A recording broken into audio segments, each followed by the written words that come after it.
August Whiskey 1 Bravo Tango Romeo here. What do you do if your primary vehicle is one that you don't want to damage or modify?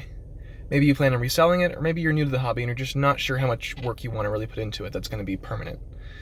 Well, today we're going to talk about entry-level setups for mobile radio, specifically for antennas, antenna cables, and power cables.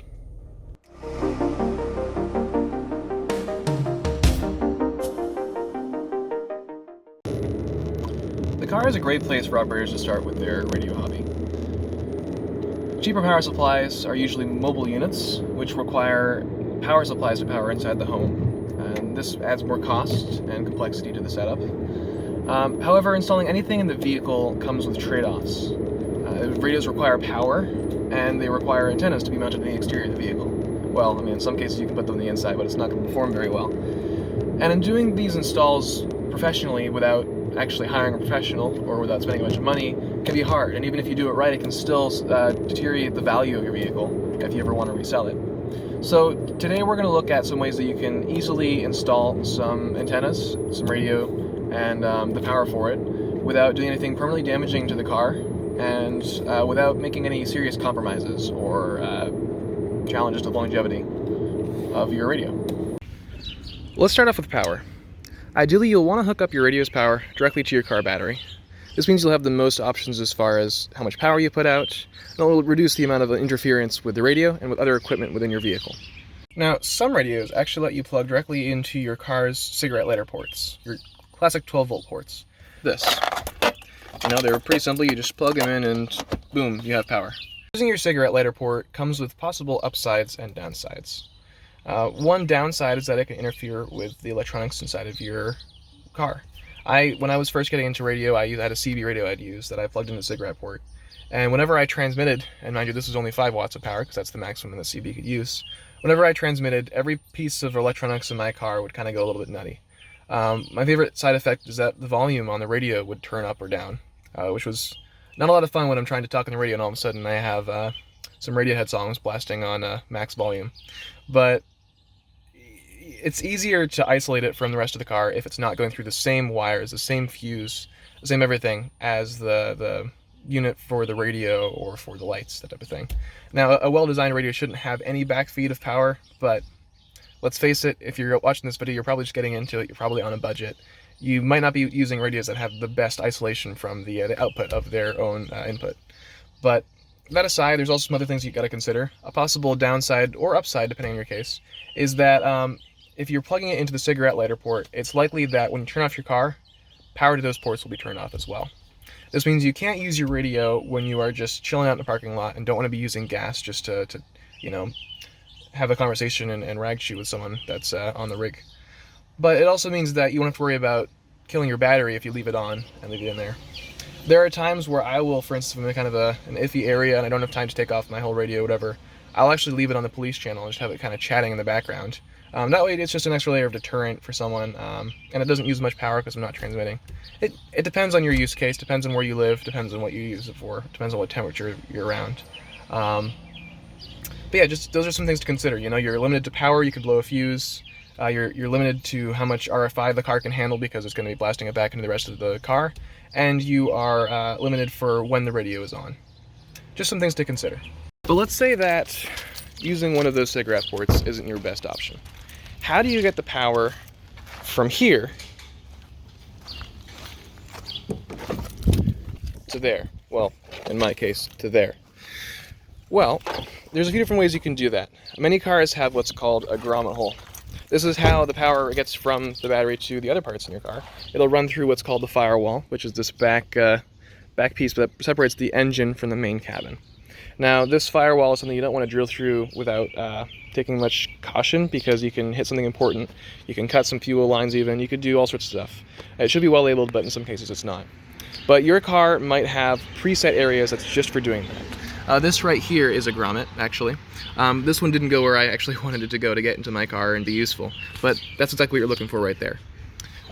In my case, this particular car has pretty much nothing that got me through there easily. I could have drilled a hole, I could have taken it to the manufacturer or whatever, taken a look at it, but I didn't really want to mess around with that. So what I actually ended up doing, and this might work in your case as well, you can see I got the two wires right here. and they run into this piece right there. And this is, note that this is auto wire. You want to get specific wire that's designed to be used in an auto, in the high temperatures of the engine, the cold temperatures of the outside, the water, the moisture, the dirt, the soot, everything. You want to make sure you have like good wire. I also have this this cheap wire wrap you can get on Amazon for pretty cheap, and just wrap it around there. It goes in through here, which happens to feed out into this cap right there, and you can see I have it kind of pulled open, and I've got this wire running underneath right here. That goes into a door jamb. If you are on a budget, door jambs are your best friend. It doesn't sound great, and in many cases it's not. But in this particular car, you can see I got it running right through here. There's no obvious divots, cuts, dents. It's working just fine. That goes into here, and I originally had my radio mounted right here back before I had the one I have now. Now I have it running here. You can see the fuses there going over to the radio itself. But door jambs are great. You just got to make sure that you are going up into the car. What I mean by that is that if you have, say, it's on the exterior right here, you know, up there, and it's coming down into the car, coming down right here, water is going to follow it. Water is going to ride on that little bit of a gap between the seal that's right here that keeps the water out and the wire itself. And as it's running down, you're going to get moisture in your car. You're going to get a puddle there. In this case, I have it coming up from under there, and it even actually, there's this little like rubber seal there that it goes through. So I luckily don't have to worry about that here. But if you're going from underneath the car and into the actual cabin of the vehicle, you should be good to go. Put the wire in, you're pretty much good to go. Make sure you measure stuff out so you have enough wire, and if you don't, you can solder some stuff together inside, then bring it out. And then it's as simple as just plugging it right in. Make sure that you always have the red and black cables hooked up properly. Pretty obvious, I know, but just double check, triple check, because you put it in the wrong way, especially on these cheaper radios, it's probably going to fry something. Also make sure that you have a fuse. You saw the fuse in the car in there. If you don't, and say that red wire is touching some of the chassis of the car, it can actually set your battery on fire because it's shorting it directly out to ground. That's very bad. In fact, my fuse right here instead of in the car, because there's all this area here where if this red wire was to ground against, or was to short against some ground, it could cause some issues. I'm very careful with it. Do with it what you need to do. That's pretty much it. So, at this point, we've got power to the radio all sorted out. Whether you're going through the cigarette lighter or through the battery. Now, I will say, it might be good to just try out the cigarette lighter approach first. See if it works. Why not, right? Once you've got that set up, though, you're going to need to have your antenna. This one's a bit more challenging. If you don't want to drill into the roof of your car or into the trunk or something like that, the go-to option is usually a mag mount. That's this right here. It's connected with nothing but a magnet and a little bit of suction on there. That's the go-to solution for new hams, for temporary vehicles. There's a few challenges with this though. First off, it's not perfect for the longevity of your car. This one here is actually pretty good. I'll have the link to that one in the description of the video.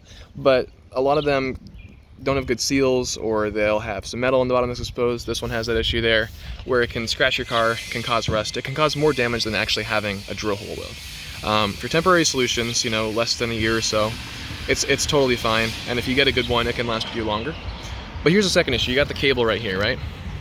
That's got to go into the car. And you'll remember what I said about your power wire going through the car and making sure it's going down, not up. That's a lot harder for antennas because it's on the roof of your car. You're not really coming from underneath. So it's very easy for moisture to go in.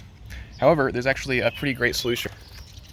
This is something I figured out that, you know, there's something called a rain loop where you have the cable go down and then go up, or you can have it tied, that type of thing. Works great. But in this situation, because I had so little control of what's going on outside, I came up with this. So up in here, we've got it just attached to this little loose part right there. You can use Velcro, you can use glue, you can use whatever, you know, some stuff that's not super permanent. And then over here, we've got the cables wrapped together, and we've got this. This is a piece of Velcro. There is some super glue on there, but it's a very small amount. It's on the glass, and it's a type of super glue that should be easy. It's a gel super glue, and it should be easy to scrape off if I needed to. So is it semi-permanent? Yes. But what it allows me to do is have this cable in here, which is also super glued, and just kind of clip it on there.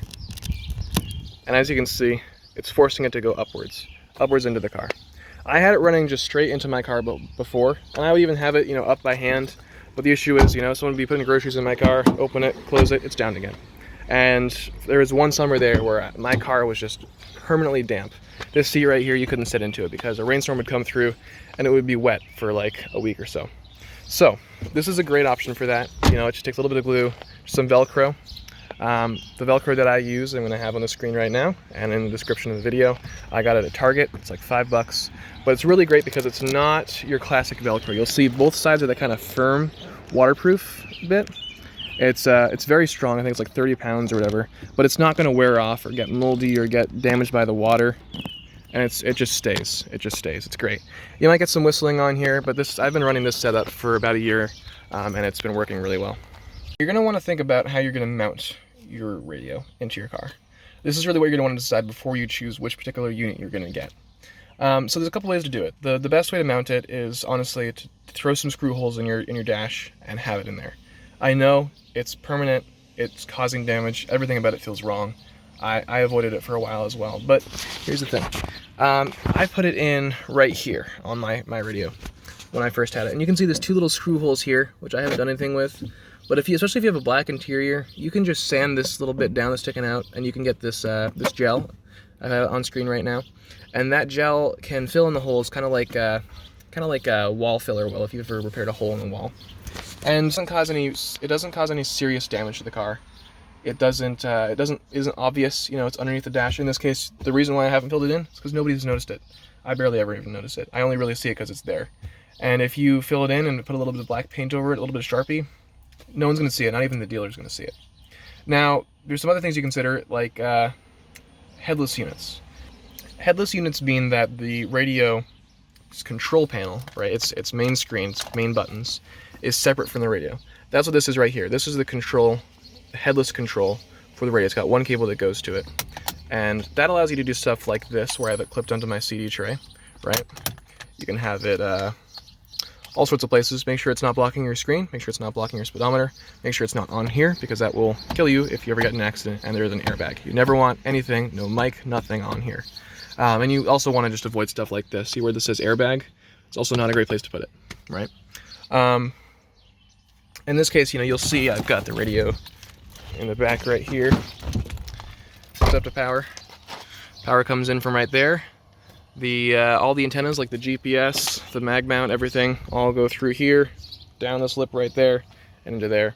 But I'll be honest, those types of units are kind of expensive. I got that one for a really good deal, but the headless units, you know, it's not that it costs much to make it that way, it's just that it's kind of a premium feature, so it's mostly on more expensive radios.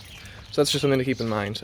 If you're not doing a headless unit, just don't be afraid to drill some holes, especially in that bottom of that dash in that spot that I showed you. It works pretty well. So now that you've decided, you know, what route you want to go, let's talk about what radios might be nice, what radios are good ones to look out for or purchase.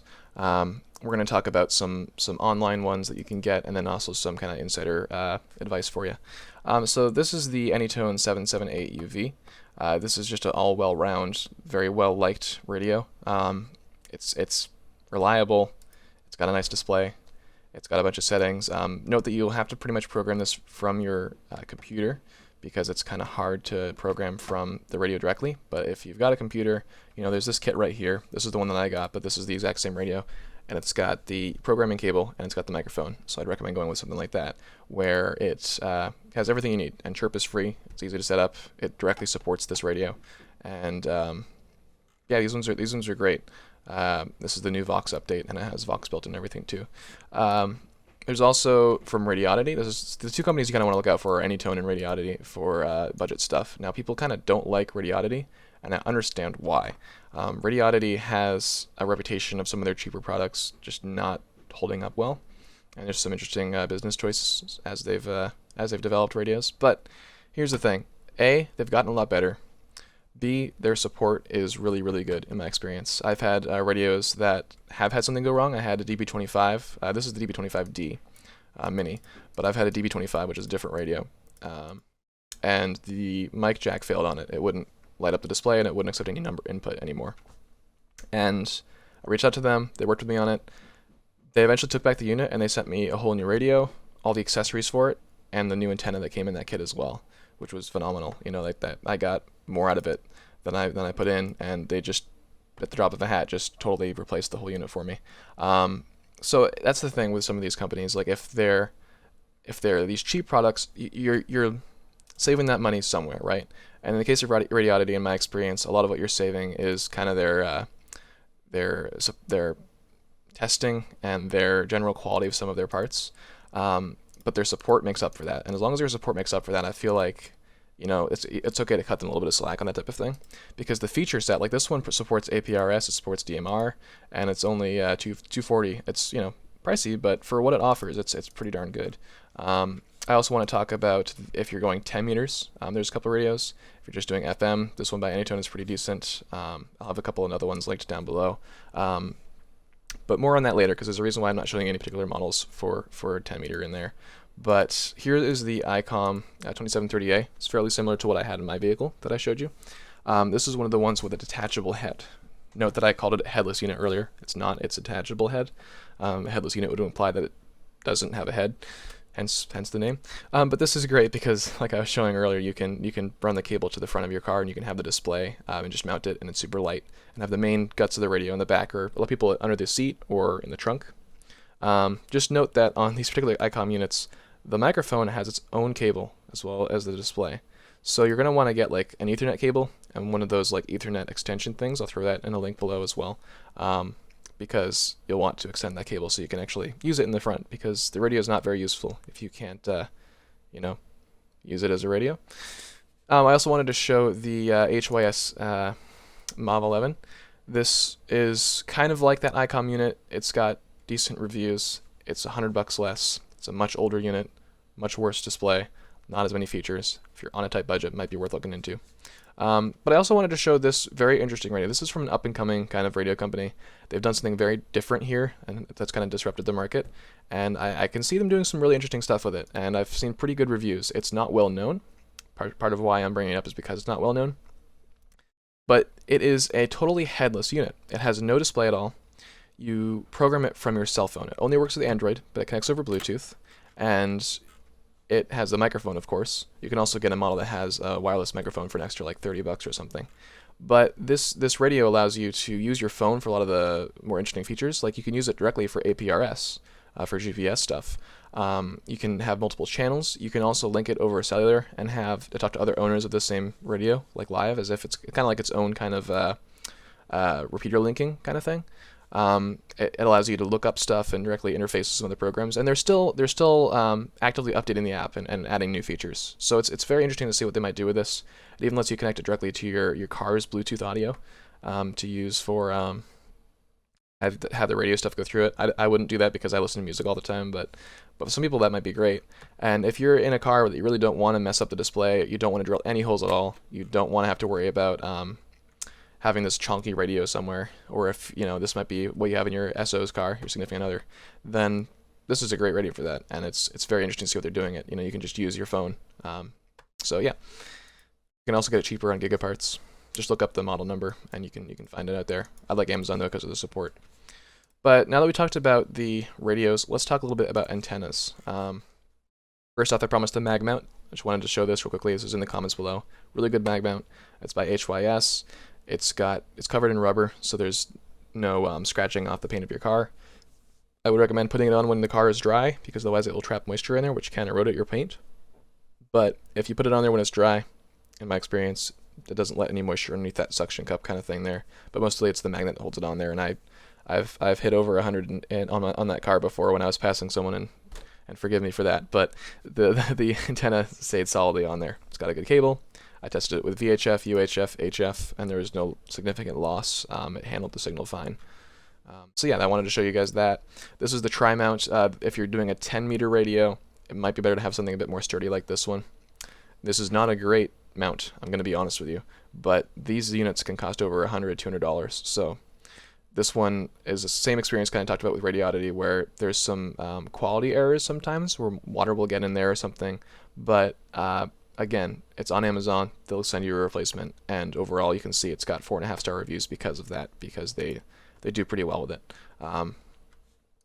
I also wanted to show the antenna that I used. This is originally antenna that was for the QYT 7900, and it's came with that radio, but they made too many of them, etc.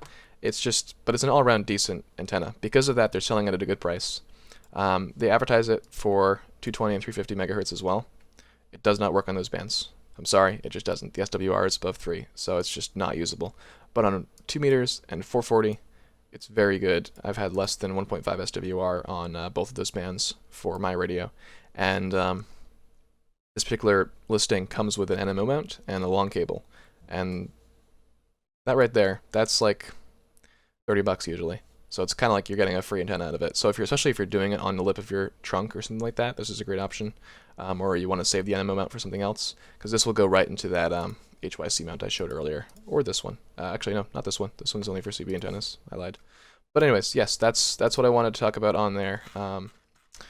But here's the caveat with everything that I just said, and this is also why I wasn't showing much more for the 10-meter rig.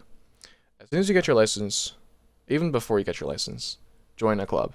Join a ham radio club, because the best deals you're going to find is going to be through your club with people offloading stuff. You know, they're upgrading themselves, or they have an extra unit, and if you show interest in the hobby, a lot of places will reward that, and you can get some really good deals. That ICOM unit that I showed in my car, I got it for like $40 from a very generous ham that was part of the club, and that's just, especially for like stuff like 10-meter rigs. Like, everyone has one, and people don't use it very often right now because of the sun cycle, but it's going up, so now's the time to get one. And like, you can get them for super cheap, as opposed to where you'd find them on eBay or on Amazon.